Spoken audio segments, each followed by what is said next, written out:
સાબરકાંઠાના ઈડર તાલુકાના લાલોડા ગામની દૂધ મંડળીમાં 53,53,000 કરતાં વધુની રકમની આર્થિક ઉચાપત થતાં ખળભળાટ મચી ગયો છે. મંડળીના સેક્રેટરી સતીશ ડાહિયા પટેલ અને ટેસ્ટર જયંતી રત્ના પટેલ નામના બંને કર્મીઓએ પશુપાલકોના હકના લાખો રૂપિયા પોતાના અંગત સ્વાર્થ માટે વાપરી નાખ્યા હતા.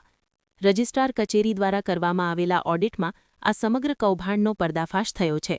આ મામલે લાલોડા દૂધ મંડળીના ચેરમેને ફરિયાદ નોંધાવતા ઈડર પોલીસે સેક્રેટરી અને ટેસ્ટર બંનેની ધરપકડ કરી છે. હાલ પોલીસ દ્વારા આરોપીઓના રિમાન્ડ મેળવવાની તજવીજ હાથ ધરવામાં આવી છે. આ સાથે જ વહેલી સવારે અને સાંજે પશુપાલકો તબેલામાં મજૂરી કરી દૂધનો ભરાવો ડેરીમાં કરતા હોય છે.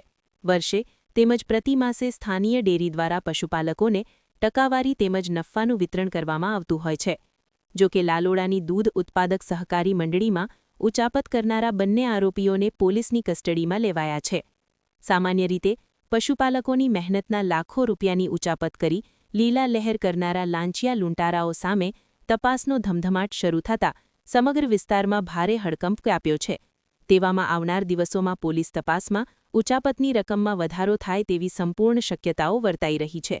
ત્યારે જોવાનું એ રહે છે કે લાખો રૂપિયાની ઉચાપત મામલે આવનાર દિવસોમાં કેવા અને કયા પ્રકારના ખુલાસાઓ થાય છે તે મહત્વનું બની રહે છે. ભરત પટેલ, હિંમતનગર, સાબરકાંઠા.